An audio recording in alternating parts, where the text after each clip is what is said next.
Olá, alunos. Vamos continuar então a nossa reflexão sobre a política de Maquiavel. Aqui é o professor Alisson quem vos fala.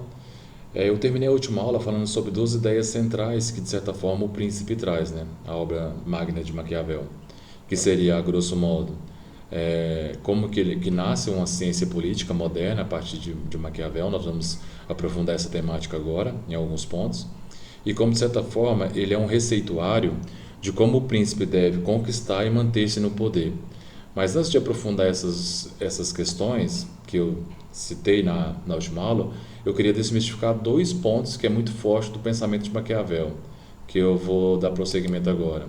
O primeiro é essa ideia de que Maquiavel é um ser maquiavélico e que, de certa forma, até teve essa conotação pejorativa, esse adjetivo pejorativo que foi construído ao longo dos tempos, né? Porque ele foi muito lido, Maquiavel, assim como Nietzsche, Sartre, esses filósofos mais populares, como ele ganha uma certa popularidade, incorre-se no risco de haver alguns preconceitos em relação à sua filosofia. A primeira é essa, de que maquiavélico, esse adjetivo que nós conhecemos, que a gente geralmente atribui para aquelas pessoas que, tanto no cenário político público, como no cenário mais não tão político, mas no cenário da cidadania comum, a gente de certa forma, caracteriza aquela pessoa como maquiavélica, aquele comerciante maquiavélico, político maquiavélico, professor maquiavélico, aquele jornal maquiavélico, porque essa conotação dá aquela ideia de que as pessoas que são maquiavélicas são aquelas pessoas que são extremamente sedutoras, enganadoras, elas conseguem, de certa forma, agir escrupulosamente, elas são traiçoeiras, são astuciosas. Então, nesse sentido, essa conotação que se dá a Maquiavel, como se Maquiavel fosse assim, é um preconceito. Não, Maquiavel não é assim. Eu explico justamente por que ele não é assim. Porque, de certa forma, quando Maquiavel está fazendo a sua teoria política, ele está tentando fazer uma leitura do humano. Para ele, o humano é assim. O humano ele é cheio de ambições, cheio de astúcia. Ele é, de certa forma, uma pessoa que usa de todos os modos e de todos os sortilégios para se manter no poder. Então, de certa forma, Maquiavel está tentando tecer a sua política a partir da leitura real que ele percebe das relações humanas, sobretudo no âmbito político. A gente pode até caracterizar o Maquiavel como um dos mestres das suspeitas, assim como Nietzsche, como Freud, como Sartre, que o humano não se dá de pronto e no mais das vezes, assim, de cara. As intenções do humano não são tão fáceis de você fazer uma leitura de cara. Então ele percebe que na estratégia política sempre há aquelas pessoas que, de certa forma, para ter o poder, ela pode usar de todas digamos, as estratégias. Então, quando o humano entra em contato com o poder, ele muda para Maquiavel. Então, no reino político, como é um reino do poder, assim, é um âmbito do poder, você vai perceber que Maquiavel está fazendo apenas uma leitura do ser humano. Não é que Maquiavel é mau. Você vai perceber, assim, em algumas outras obras que a gente quase não lê, e é uma das obras importantes, que até Maquiavel tem uma certa predileção maior. A gente for pegar ali os escritos de Maquiavel, que é os comentários sobre a primeira década de Tito Livio, Maquiavel não se mostra tão maquiavélico nesse sentido pejorativo. Ele vai mostrar um homem que vai defender a república de certa forma, o que causa uma certa estranheza a muita gente, mas é verdade, Maquiavel nesse sentido não tem essa conotação pejorativa que ele ganhou ao longo dos anos aí não. Então a gente tem que tomar cuidado com essa ideia do maquiavélico aqui. Na verdade, ele está mostrando como que o humano é. Não é que Maquiavel é maquiavélico. Ele está mostrando como que o humano é quando ele entra em contato do poder. Ele não dá a entender, ele não dá as caras de cara assim para Maquiavel. Não é clara as intenções dos seres humanos. Por isso que nós podemos taxar, de certa forma, o humano, nesse sentido, ele é imprevisível, ele é mesquinho, o humano, ele pode trair.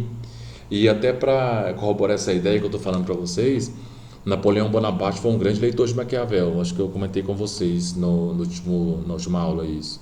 E o irmão dele, José Bonaparte, como Napoleão foi um dos grandes conquistadores políticos e tinha o Príncipe de Maquiavel como uma leitura de cabeceira, ele percebe, para manter o irmão de certa forma assim no poder dele e não deixar o irmão dele tomar o poder dele, já que o ser humano é muito imprevisível, ele não deixa o irmão dele junto com ele na França. O que ele faz? Ao conquistar a Espanha, ele dá o reino da Espanha para o irmão dele, José Bonaparte. Então, você tem que tomar cuidado com, segundo Maquiavel, uma das referências que ele traz no livro, é com esses seus aliados, esse seu braço direito. Um dia ele pode, na ânsia do poder, te trair. Então, por isso que Maquiavel, nesse sentido, ele não é maquiavélico nesse sentido pejorativo. Então, outra coisa que eles falam muito, que a gente pode perceber aqui no texto que eu separei para vocês, que eles atribuem essa frase a Maquiavel: os fins justificam os meios. Então, esses fins justificam os meios. Se a gente for pegar as obras de Maquiavel, você não tem nenhuma na obra dele que ele escreve em ipsis literis, esses fins justificam os meios. Na verdade, é uma interpretação que a gente pode fazer do que Maquiavel está fazendo da leitura da realidade política da sua época e da realidade política também do humano como um todo, sem falsear, sem, construir todo um castelo metafísico e construir uma política de anjo. Ele está mostrando como que o humano pode, a partir de fins que são maiores, digamos, o fim da república, o fim de um país, você às vezes pode usar da mentira, pode usar de certas estratégias políticas em nome de um bem maior, você manter, digamos, o povo coeso, evitar guerras civis. Você pode usar dessas estratégias. Por isso que, de certa forma, a gente faz essa leitura e atribui-se a ele que os fins justificam os meios. Ou seja, o que eu quero alcançar em termos de finalidade, que é o bem da cidade, eu posso usar de alguns meios que não são tão morais. Os meios para corroborar esse fim podem não ser tão morais. Por isso que, de certa forma, eles atribuem essa frase a Maquiavel. Então, vamos continuar essa nossa reflexão. É nesse sentido que nós podemos, de certa forma, categorizar Maquiavel por uma certa revolução que ele faz no modo de pensar a política. Então, ele não vai buscar nos clássicos nenhum referencial, nada. O próximo slide revela isso para nós, é que ele, diferentemente dos teólogos e dos clássicos, de certa forma era a base política tanto para o direito romano como para os contemporâneos da época, que eram, digamos, os referenciais para se pensar a política. Ele vai construir a sua teoria política a partir da realidade, dessa vivência que ele teve como, de certa forma, um diplomata que fazia alianças políticas e conheceu de perto, de certa forma, essa dimensão humana, da condição humana, esses desejos, essa suspeita do humano que é muito presente em sua obra. Então, sua obra é baseada, nesse sentido, no olhar da realidade e não em algo idealizado ou algo metafísico. Então, a sua base não é moral, sua base não é ética, sua base não é teológica. A base para se pensar a política maquiaveliana é as próprias relações que ele percebe da própria leitura que ele fez das suas viagens com relação à diplomacia que ele exerceu no tempo de Soderini. Então, ele parte do seu próprio contexto histórico.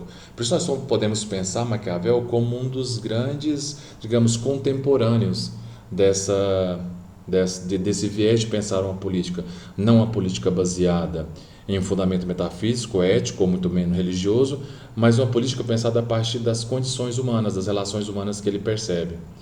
Aí no próximo, para não ficar tão extenso, na próxima aula eu vou ressaltar mais 4 pontos destrinchando como que a política de Maquiavel vai, de certa forma, costurar essas ideias para nós o classificarmos como um referencial moderno, totalmente diferente de Aristóteles, de Platão, do ideal medieval da igreja de se pensar a política, a relação teológica.